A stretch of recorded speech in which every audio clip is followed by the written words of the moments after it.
on a picture we took many years ago, when I said to you we would never grow old.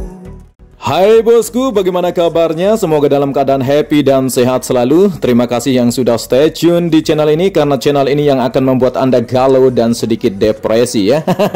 Bukan depresi bosku, tapi akan terus berbahagia. Kenapa kita harus berbahagia bosku? Supaya umur kita panjang. Karena nantinya sirkuit Mandalika akan bisa menggelar event Asia Talent Cup dan World Superbike di bulan November ya. Kita akan mengawali review ini di bagian area luar yang kita dapat melihat di sini. Untuk pagar galvanis sudah mulai terpasang di sisi timur dan sisi barat terlihat untuk pagar beton. Dan kita melewati area badan jalan yang terkoneksi dengan jalur jalan raya provinsi, yang dimana di depan kita kali ini sudah diberikan material sabis atau LPA yang terkoneksi dengan pintu masuk dari tunnel 1. Di mana progres pekerjaan badan jalan sudah mulai sangat baik ya. Sangat kita dapat melihat secara nyata bahwa sudah mulai terkoneksi, bahkan sudah mulai teraspal untuk bagian area jalur yang terkoneksi antara medical center, area risk control, parkir tim maupun pedok modular nanti. Namun kita akan menuju area zona tengah dulu untuk melihat beberapa aktivitas pengerjaan sebelum nanti di akhir kita akan review ya di bagian area risk control, medical center maupun area gardu listrik yang sudah mulai dilakukan pengecetan ya. Dan tepat sekali kita sudah memasuki tunnel 1. Di sini sedang dilakukan pembagian jalur ya, atau pembagian badan jalan yang terbagi menjadi 2 jalur.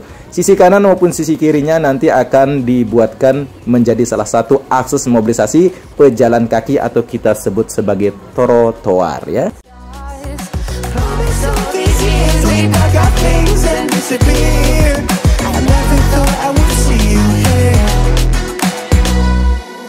Try to replace you with somebody out there. If I didn't chase you, would you even care? And if I lost my mind, would you come around? I will keep you safe and sound after all this time. Di bagian area badan jalan di pintu keluar dari tunnel 1 atau terowongan 1 sedang dilakukan pemberian sabis. Di sini sedang diratakan, nanti akan diberikan cairan frame coat, lalu akan seperti biasa akan dilakukan pengaspalan. Dan kali ini saya berada di area taman di antara tikungan ke-15, 16 dan 17 yang sudah sangat baik perawatannya, sudah mulai tumbuh menghijau untuk rumput dan bunganya sudah mulai agak segar ya. Dan memang progres pengerjaan di sirkuit Mandalika masih terfokus di bagian merapikan area gravel, merapikan area rumput dan pembuatan garis curve. Itu untuk di bagian area lintasan. Sedangkan ada beberapa hal di fasilitas maupun di bagian penempatan untuk bangunan 3D 360 atau billboard di tikungan ke-10. Nanti kita akan ke sana bosku. Namun di sini di bagian area innerland service route dari track ke-3 menuju ke-4 atau tikungan ke-3 menuju ke-4 sedang dilakukan perapian area rumputnya bosku ya.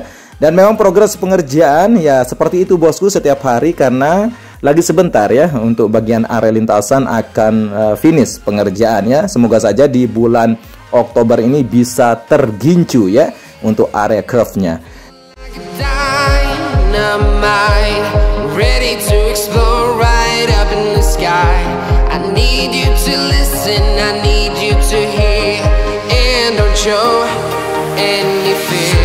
Oke bosku, kita lanjutkan dan tepat sekali kita sudah berada di area Bukit Tikungan ke-10 yang sedang dilakukan pembuatan atau penempatan untuk bagian 3D billboard Pertamina 360 yang sudah mulai terpasang untuk ornamen lambangnya ya. Di sini sudah terlihat untuk sayap birunya ya, yang kita ketahui bersama bahwa punya ornamen PT Pertamina yaitu warna biru, terus merah dan kuning. Seperti informasi yang saya himpun di lapangan bahwa pengerjaan untuk billboard Pertamina ini menjadi salah satu unsur terpenting karena memang PT Pertamina merupakan salah satu sponsor ya. Semoga saja billboard ini bisa menjadi salah satu pengindah bagian area tikungan ke-10. Adapun pertanyaan dari para teman-teman ya, apakah tidak tiang ini menghambat pemandangan ketika nanti para penonton berada di atas tribun terbuka atau di atas bukit tikungan ke-10 ini? Tidak bosku, karena memang ketinggiannya itu di bawah area bukit ya, jadi sangat jelas untuk nantinya para penonton bisa melihat aksi para rider kesayangannya ya. Dan kali ini saya akan memperlihatkan beberapa aktivitas pengerjaan di bagian trek ke-12 yang sedang dilakukan pembuatan garis curve. Sekaligus karena di trek ke-12 bosku, di situ ada sambungan yang sempat viral ya. Nanti saya akan tunjukkan kepada bosku apakah di sana sudah selesai pengerjaan, apakah sudah sesuai dengan spesifikasi. Nanti saya akan tunjukkan secara detail ya. Dan tepat sekali saya sudah berada di area garis curve dari trek ke-12 di bagian sebelah kanan area track lane atau lintasan utama yang berada persis antara track lane dan area run-off sebelah kanan. Di mana motor grader di sini sedang merapikan area nanti yang akan dihamparkan untuk kerikil ya. Untuk agregat kerikil menjadi salah satu material gravel yang sudah mulai ditumpukan walaupun masih belum dirapikan. Sedangkan untuk area curb di sini sudah bagus sekali progres pengerjaan, tinggal di ujung saja yang belum dilakukan pembuatan.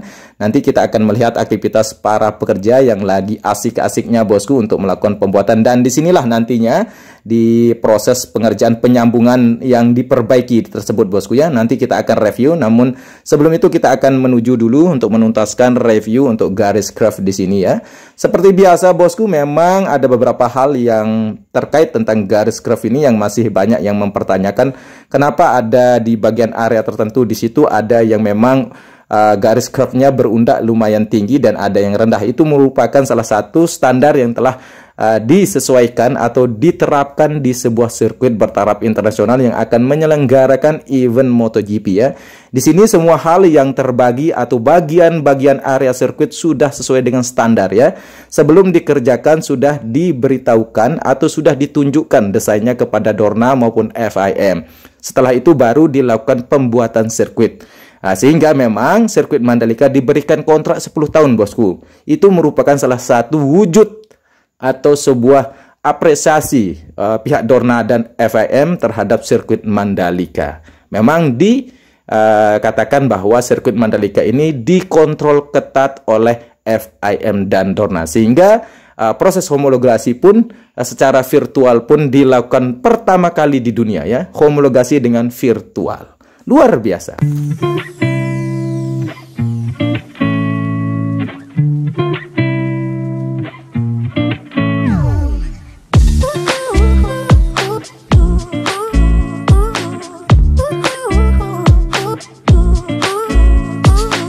Selanjutnya bosku, seperti ada beberapa hal yang terkait area sambungan yang sempat viral ya, karena dilakukan perbaikannya di bagian trek ke-12. Di sini memang sering sekali direview oleh para teman-teman YouTuber 86 ya. Namun saya pertama kali untuk review di sini untuk melihat kerataan ya di bagian area sambungan yang ternyata bosku tidak ada masalah di sini ya. Cuman warnanya saja ya, karena memang materialnya baru ya. Jadi terlihat ada beberapa hal di sini yang terlihat janggal ya. Karena warna saja ya janggal ya, karena memang perbaikan di sini menggunakan material yang baru ya. Jadi tidak seperti halnya ketika penghamparan dengan waktu yang bersama, sehingga terlihat warnanya saja berbeda. Nanti kalau sudah kelamaan ya warnanya akan menyatu sesuai dengan material yang sudah sering saya sampaikan bahwa material batu yang digunakan di sini dari Palu yang berwarna putih, sehingga nanti di bagian atas area stone atau batu tersebut akan tampak seperti ornamen asli dari batu tersebut ya. Atau kita bisa melihat bersama-sama bagaimana kondisi area track lane yang sudah lama dihamparkan dengan area run-off sebelah kiri dari trek ke-12 di sini yang terlihat berbeda ya untuk warnanya, walaupun materialnya sama ya, karena memang area track lane ini lebih dahulu dilakukan pengaspalan ya, sedangkan untuk area run-off ini lebih belakangan ya untuk proses pengaspalan. Selanjutnya saya akan memberikan informasi di sini kenapa area lintasan utama atau area run-off-nya juga terlihat belang di sirkuit Mandalika. Ini sebabnya bosku, jadi perlu dipahami kenapa hal tersebut terjadi, karena menggunakan material bebatuan yang bermotif atau berwarna putih ya. Karena kenapa digunakan warna putih? Ya, di sini saya akan jelaskan bosku kenapa diambil dari Kota Palu. Karena memang di Kota Palu yang sangat terkenal dengan jenis bebatuan yang sangat keras. Jadi ada beberapa bebatuan yang sempat diajukan oleh pihak MGPA dan ITDC kepada FIM yang akan diuji di Singapura dulunya, sehingga yang diambil itu adalah bebatuan dari Palu. Kalau tidak diambil bebatuan dari Palu, maka akan diambil dari Inggris ya. Jadi di sini sebabnya kenapa juga di Inggris juga terlihat agak putih untuk area lintasan, di mana di sana di Silverstone atau sirkuit Inggris itu lintasannya agak abu-abu. Ya, seperti inilah konsepnya bosku ya. Jadi diambil menjadi salah satu unsur terpenting di mana area trackland tersebut merupakan bebatuan yang sangat keras ya. Jadi levelnya paling keras yang digunakan. Selanjutnya saya berpindah di bagian area tikungan ke-16 bosku. Di sini sedang dilakukan pembersihan di garis curve yang sudah selesai untuk pembetonan dan pembuatannya, sehingga sedang dilakukan perawatan karena usia dari beton garis curve ini masih agak muda, sehingga dilakukan perawatan, dilakukan penyiraman supaya nanti hasil kekuatan dari material beton ini maksimal ya.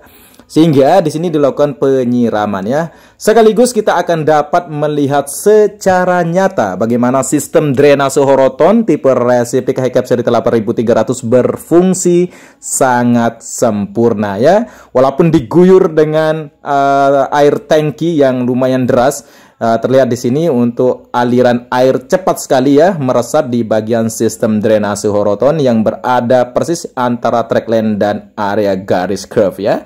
Di sini terlihat begitu cepat sekali ya untuk penyerapan air yang jatuh di area lintasan. Dalam kesempatan ini juga saya akan menegaskan kepada bosku bahwa di bulan Maret nanti curah hujan di sirkuit Mandalika memang agak tinggi karena musim penghujan, sehingga nanti pegelaran MotoGP pun tidak akan terhambat sederas apapun karena memang sirkuit Mandalika menggunakan sistem drainase yang sudah sesuai dengan standar yang telah ditetapkan, sehingga mampu menyerap air hujan selama 30 detik saja.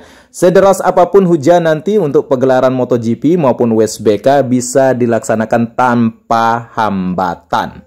Ya, luar biasa bosku, sirkuit yang sangat indah tentunya bosku.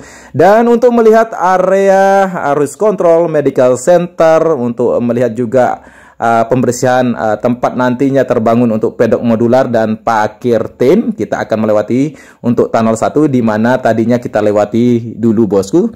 Jadi beginilah kondisi tunnel 1 atau terowongan yang salah satu tempat mobilisasi para wisatawan maupun para penonton menuju area zona tengah. Untuk penonton nantinya bisa mengakses tunnel ini menjadi salah satu jalur untuk menuju atau menempati area tribun yang berada di sebelah kanan trek lurus. Akhirnya kita sudah berada di area arus control dan gardu listrik bosku, di mana pembangunan arus control sudah sangat indah dan rapi ya. Nanti tidak akan tampak seperti bangunan kos-kosan atau ruko yang sering di haters kan ya. Jadi para haters sirkuit Mandalika ya lumayan kejam bibirnya ya.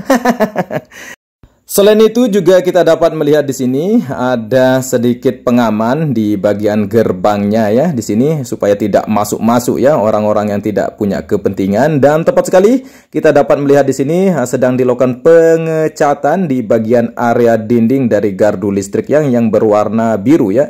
Nanti sepertinya akan terlihat untuk lambangnya PT PLN ya, seperti itu. Dan selanjutnya bosku, kita akan melihat beberapa aktivitas pengerjaan juga di bagian area pembuatan jalan. yang memang sudah sore kali ini sudah mulai jeda, sehingga nanti akses jalan ini akan menjadi salah satu akses mobilisasi terpenting supaya mempercepat akses nantinya para kru maupun aktivitas yang lainnya yang akan menuju area medical center, terus area risk control, bosku ya. Jadi beginilah yang saya dapat sampaikan dan tuturkan kepada bosku. Semoga bermanfaat, semoga tetap semangat untuk mengawal mega proyek nasional ini. Saya Edi Sendoro, salam persahabatan dari anak Lombok, matur tampiasih. Bilahil sabihaq pastabikul khairat. Wassalamualaikum warahmatullahi wabarakatuh. Sampai jumpa di review pembangunan sirkuit Mandalika selanjutnya.